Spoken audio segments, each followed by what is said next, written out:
Hello, everybody. Welcome into another edition of Talking Fitchburg on this Friday, October 23rd, 2020. Hope you had a wonderful day out there. Well, what started out as a wet morning to a dry and cold afternoon. It's a Friday. And, normally, I guess you would say it's like Friday Night Lights type of style, like it's going to be, be a good night for football. Oh, wait, there's football tonight. And maybe that's why I'm sporting my Badger shirt today. Oh, what do you know? Yeah, Badger football kicking off tonight. Didn't think they were going to have a season, but pulled it together, and we'll be having a rematch right out of the gate with Illinois tonight. So go Bucky, and I think we have some revenge after last year's disappointing loss against Illinois in Champaign. So very excited for watching Badgers come together tonight. Hope everybody stays safe out there for both teams related to COVID. And again, glad that we can watch some sports tonight. And hopefully, again, everybody will be safe out there. And we got a busy show for you. And safety, well, that's probably the theme of the show today. We'll get you updated on the latest headlines as we go into the weekend. And then we're going to sit down with our Chief of Police, Chad Brecklin. He'll get us an update on what's going on in the police department. In our second section, we're going to talk about the use of force policy and updates that they've been making to their policy. We'll break that down, show you where you can find it, and we'll hear from, again, your Chief of Police here on TF today. So busy show, and we'll cut right into the headlines because Andrew says, move on. Let's go. Latest data snapshot is live. Yeah, from Dane County Public Health of Madison, Dane County. I always say it backwards. I know, I always do that. Dane County's 14 average number of cases has increased to 167 cases per day. That's up 133 cases per day in last week's snapshot. In September, 28% of the cases resided out of Madison. And in October so far, this number has increased to 58%. The number of patients hospitalized with COVID-19 in Dane County continues to increase as well. That's up to 92 hospitalizations. That's on October 21st.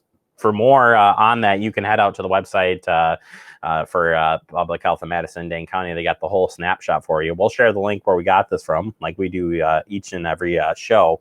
That gives you a chance to go and check out where we got these headlines and read the whole story. All right, special drop-off location for absentee ballots happening this weekend. That's happening down at McKee Farms Park. Yeah, if you want to stop on out and drop off your absentee ballot, you can do that at the park shelter, 10 a.m. to 1 p.m. Look for our clerks. They'll be wearing bright green vests being out there. And then in-person absentee voting hours continue into next week, and we'll break this down for you. So next week, first I should say this Saturday, 9 a.m. to 1 p.m. And then next week, Monday, October 26th through the 29th, we're 8 a.m. to 7 p.m. That's 8 a.m. to 7 p.m. And then Friday, October 30th, your last day to vote in person absentee, 8 a.m. to 5 p.m. Please make sure you bring a photo ID. And you may bring your own black ballpoint pen to mark up your ballot. We do request that you do wear a mask when you come out. All voting is taking place for this absentee voting is in the Oak Hall room in our community center. So it's right next to City Hall. And again, the hours and all of that is available online for you to check out. All right, the Fitchburg Public Library has their Halloween take and make event happening tomorrow. Look for some or if you're looking for Halloween fun, you can stop by and pick up these activity bags for ages 2 to 5 or 6 to 12. They'll be available outside in the front of the Fitchburg Public Library starting at 11 a.m.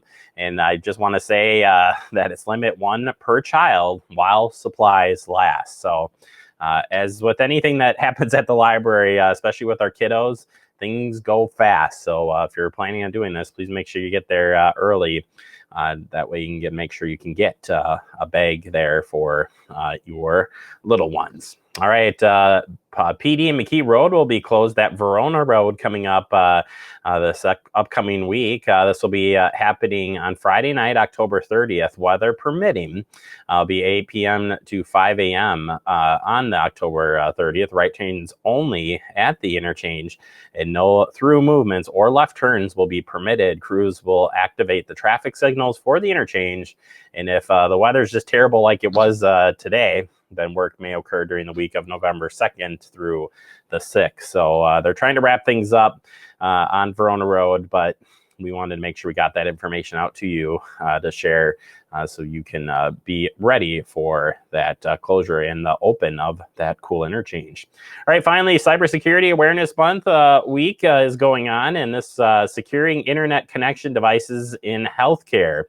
The Madison healthcare industry is increasing relying upon internet-connected devices and solutions to improve patient care, organizational efficiencies, and the speed of crisis response. The emergence of telemedicine, digital health records, internet-connected medical devices, patient wellness apps, and an increased amount of third-party entering the health supply chain has exposed the industry to vulnerabilities that cyber criminals regularly attempt to exploit. So during this National Cybersecurity Awareness Month, the Department of Ag, Trade, Consumer Protection, DATCP, our friends there, highlights how consumers can take steps to remain secure in the internet-connected health services, such as telemedicine and healthcare apps. Apps can be a helpful tool for consumers to get easy access to information resources and manage their health, but the consumer should take steps when it comes to being cyber smart. That's according to our friend Laura Sutherland, the administrator of the DATCP's Division of Trade and Consumer Protection. Yeah, they want you to make sure you practice all of these good security things. And these are things we've talked about with her earlier in the month, but use secure connections to sign into healthcare websites and apps. Accessing the internet using a public Wi-Fi hotspot is convenient and often free, but hotspots may not be secure. So make sure you do that or watch out for that if you're out there. If you are not required to enter a password by the Wi-Fi host, like a coffee shop or hotel, before gaining access to the network or other Wi-Fi user, you could be hacked into or be susceptible to sensitive personal information getting out there. There's a lot of other great information. We'll share the link to the story as well, so you can check it out and can stay cyber smart here, every day, right? Because that's where we are here in our lifetime. All right, we'll take a quick break. Coming up next, I sit down with Chief Chad Brecklin of Fitchburg Police Department. Tell you, get you an update and more next right here on Talking Fitchburg.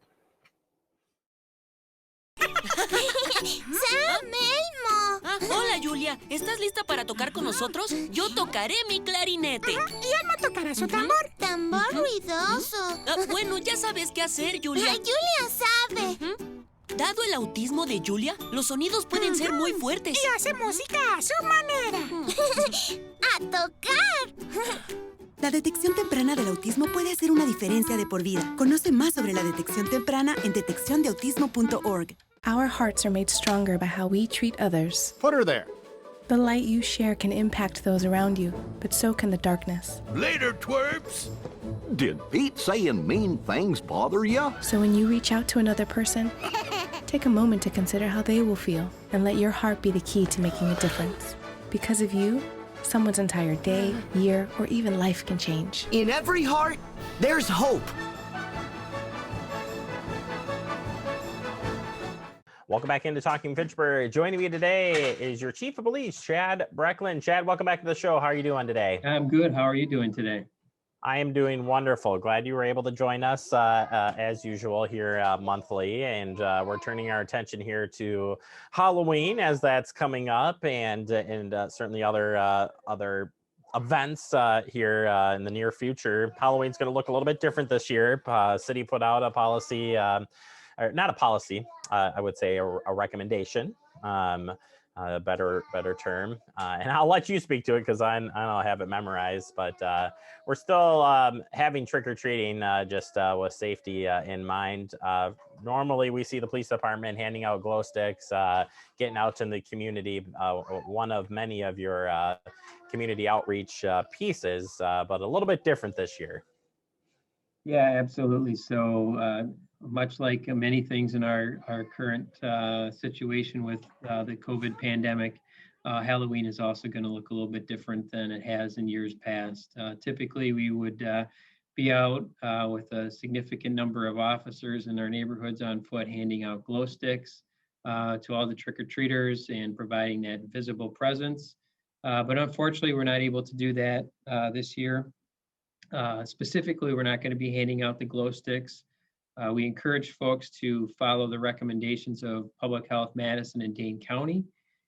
Those guidelines can be changing quite rapidly and regularly. So as Halloween gets closer and closer, we want people to continue to check that and make decisions appropriate based upon the guidance that's been provided by public health. So with the guidance that's out there right now, we have determined that it would not make sense from a health perspective for the community or our team of officers to be out handing glow sticks to trick-or-treaters.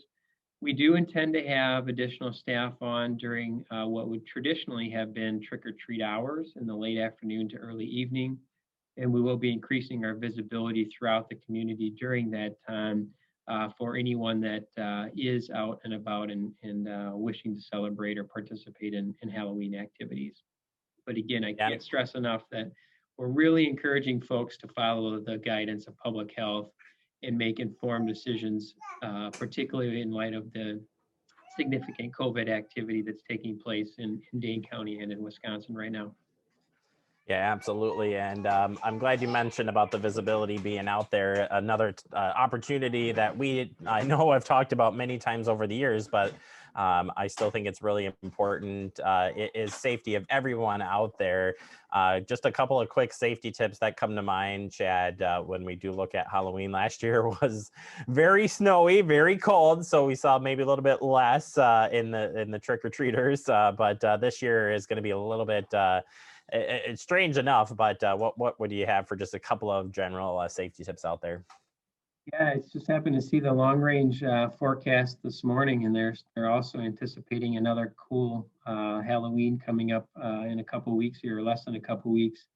But by all means, dress appropriately for the weather. If you do elect to go out this Halloween, only visit houses that are clearly accepting visitors, and be mindful of that. A lot of folks are in different situations of accepting visitors during the pandemic. So please only visit houses that clearly have lights on and are accepting visitors. Wear reflective clothing if at all possible. Carry a flashlight. Let adults know where you're going to be, or have an adult with you, depending upon your age. Don't jut out and dart out into traffic. Always try to cross at an intersection, and preferably within a crosswalk. And then again, I may have said this already, but let folks know where you're going to be and when you're going to be home. Yeah, absolutely. Some good tips there on staying safe, and certainly, if you see an officer and you need to talk to him, don't be afraid to stop an officer by any means. Absolutely. During this. They're still there to help out in any which way. I think you kind of get into that, like, well, we're going to be away, but we're still going to be there, but we're not sure on your staff are second to none at making sure they'll be out there and to talk with anyone. Thank you. Absolutely. We'll try to keep our physical distance, much like everyone else, but by all means, just talk a little louder to get our attention, perhaps. But we'll be happy to help out in whatever way we can. Absolutely. Taking a turn here then, any updates on any crime going on? We've talked a lot about car thefts and different things there, but any updates that you have here for residents in crime-related incidents? Yeah, so we still are asking residents to practice good crime prevention measures. Unfortunately, we had a series of burglaries in the Belmar neighborhood over the weekend. I think there were 4 burglaries in total.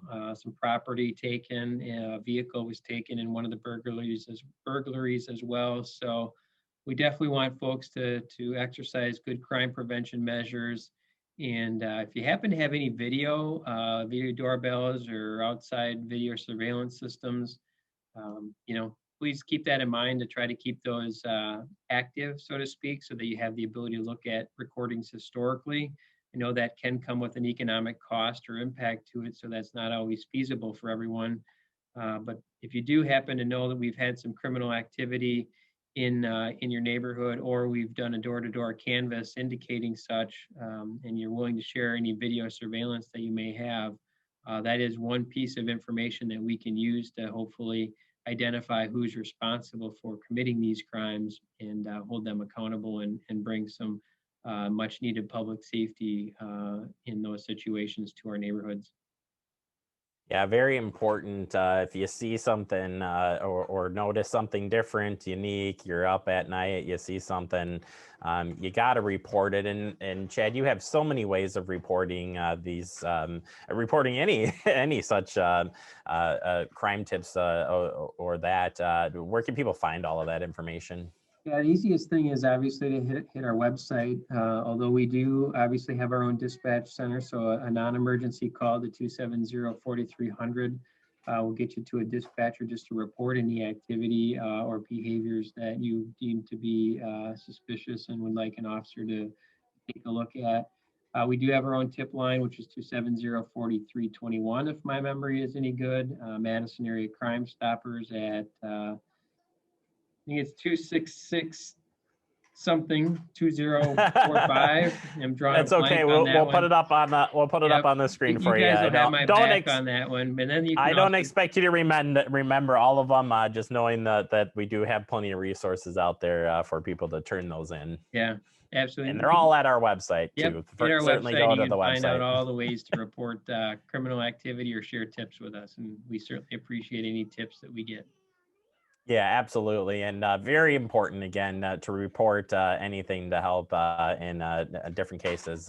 Even if you're not sure, it's better to talk and share it if you're interested in helping out and get that information out. All right, Chad, we're going to take a quick break. We're going to come back and we're going to talk about the report of use of force, an update that you have on that report, and we want to make sure you give you plenty of time to talk about that. So we'll come back here and talk about that in a little bit. For now, you're watching Talking Fitchburg. Gaining weight was easy. All I had to do was sit down and eat. Losing weight's a lot harder. I have to work at it every day. But with every step, I lower my risk for type 2 diabetes and heart disease. And that makes every step, every choice, every day very much worth the effort. Learn how you can help stop diabetes by losing weight, eating healthy, and staying active. Visit checkupamerica.org or call 1-800-DIABETES. It takes less than 1 minute to find out if you may have prediabetes, and you can do it here. So what are you waiting for? Just go to the site. Welcome back into Talking Fitchburg, continuing our conversation with your Chief of Police, Chad Brecklin. Chad, we're transitioning here now into a progress report, and this is recommendations regarding the use of force policy here in Fitchburg, taking it from recommendations from a special community police task force from United Way and other partners. Tell us a little bit about what you're working on and the recommendations that we're going to be looking at today. Yeah, so the United Way of Dane County is a lead organization, and it has a collaboration of law enforcement leaders and leaders of color that meet on a monthly basis. And that group is comprised of members of the law enforcement leaders in our county through the Dane County Chiefs of Police Association. And then there are many other governmental, community stakeholder and community members, nonprofits and so forth that also participate in this monthly collaboration meeting. In 2016, this collaboration released a report as a result of a task force work on police use of force in Dane County. And a number of recommendations were made, and I'm just going to scroll through some of these recommendations to talk about some of the things that were included, to include tracking and analysis of complaints and compliments, debriefings, cameras on officers and in patrol cars, restorative justice, de-escalation, some training and awareness things, some policy considerations, responding to people in mental health crisis, some police and fire commission recommendations, and also some officer wellness recommendations as well. So there those are kind of the main themes of this report. And when that report was first released, our agency took a look at the recommendations, and we were pleased to be able to report that many of those recommendations were already either implemented or in the process of being implemented. And about a year after the report was released, we put out a progress report with a lot of other Dane County agencies to communicate to the public that we take these recommendations seriously that were made by this collaboration. And here's where your police department kind of stacks up, so to speak, as it relates to those recommendations. And with all of the focus right now on police use of force in our country, and appropriately so, the collaboration is again taking a look at this report and is likely to make some additional new recommendations to be incorporated in a possibly incorporated by Dane County police agencies in the near future here. So that served as a good opportunity for us to take a look at where we were at in relation to the current report that's already out there. And we met here in the police department to evaluate our progress. And I'm pleased to obviously report that we made several strides in the last 4 years as it relates to these recommendations. And we have put that progress report out on our website for people to take a look at and learn more about both the use of force report that was released in 2016 by the collaboration, and then also to take a look at our progress report and so forth. Yeah, and I'm reading through this at the same time here as you were sharing these different pieces, and folks can see this out up on the website fitchburgwi.gov. When I'm looking at a lot of these recommendations, it's things like you said that had been implemented. Fortunately, you've been working on this, and I think something that might be good to talk about, or a question of mine, is the importance of continuing to update this. That this is a working document. This isn't a final piece. It is a working document. And why that would be so important for people to know that you're not locked in. These are great recommendations, but as the technology gets better, as we learn, as we come together and talk about this, we can keep adding to this and keep growing this. Yeah, you're absolutely right, Jeremy, that this is not a mission, this is the mission. And, once we can hit these check boxes, we can say, well, we've accomplished this and we move on to something else. I think that it's important to recognize that this is, as you mentioned, a living document. They are recommendations. And as with any organization or industry, we have to recognize that recommendations and best practices are constantly evolving. And we are doing what we can to stay on top of those evolving best practices, particularly now, and looking to engage in constant improvement and not just sit back and say, hey, we've checked off some of these things, and we can not focus on those things anymore. It is a effort to constantly improve, constantly assess where we're at, how we're doing business, and seek areas where we can look to do things better based upon successes in other parts of the country, perhaps, or just internally evaluating where we're at and identifying ways where we can do things just a bit better. How do we get the community to get involved? What would you like to hear from residents in the city of Fitchburg when you're looking at this? Because that's what I start to think of as I'm looking through these and the things that are implemented, not implemented. Do you want feedback? Do you want what do you want people to, how could they get involved, I guess, first off, and then, know that you're going to continue to get and improve every day? Well, if you're talking about this report in particular, there's more information on each of these particular recommendations contained within the United Way report itself. So that will give you a little bit of background on each of these particular recommendations. And then you come up with specific questions. We tried to cover a lot of things in at least a very concise and brief format through the footnotes, so that at least gives some baseline information. But much like I have been throughout my time here, but certainly in this role in the last few years, and then through this very challenging year related to police use of force in our country, I am available via email, by phone, whatever means is convenient for folks to reach out, ask questions, seek clarification, offer feedback on what you'd like to see from your police department. Those are all valuable pieces of information that I can use as I evaluate our existing operations and look to implement new things or initiatives moving forward. No, I think that's really important. It's something that I know, excuse me, from working with you, interviewing you, and talking about all this. But I think it's something that's so important to continue to share with you, or share with the residents that,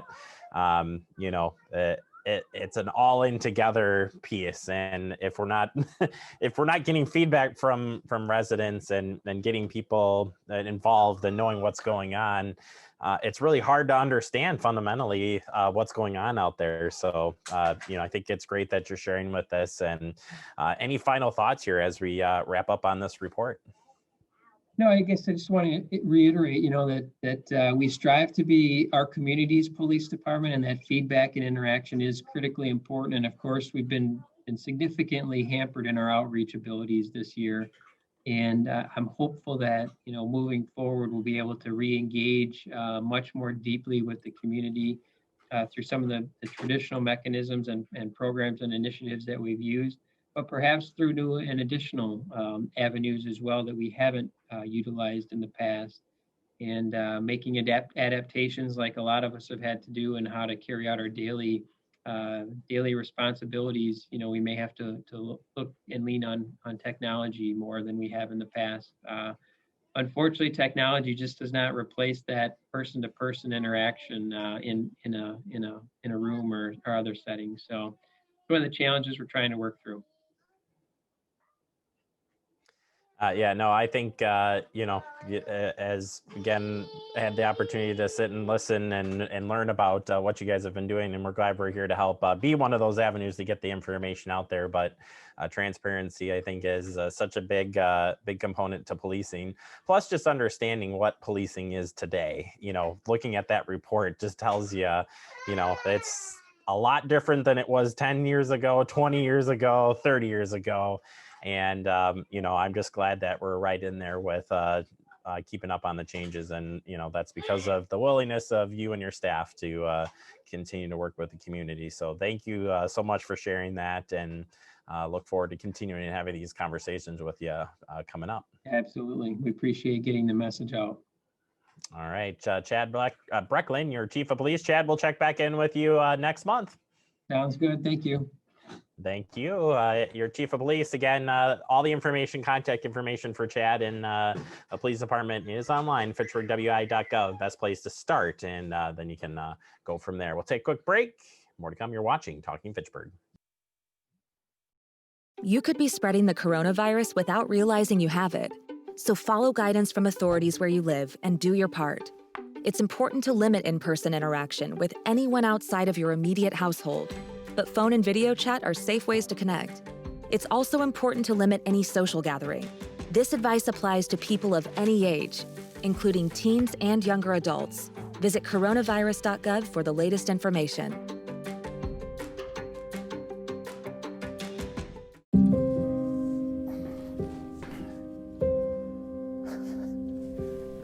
You're there for them. We're here for you. Find free care guides at aarp.org/caregiving. Welcome back into Talking Fitchburg. Wrapping up the day, I want to thank our chief of police, Chad Brecklin, for stopping in and spending extra time with us today. We'll get both of those interviews posted online, so you can check that out over the weekend or whenever you like. And you can do it through here. Stay connected with Fact TV all weekend long, folks. Have a safe and fun weekend.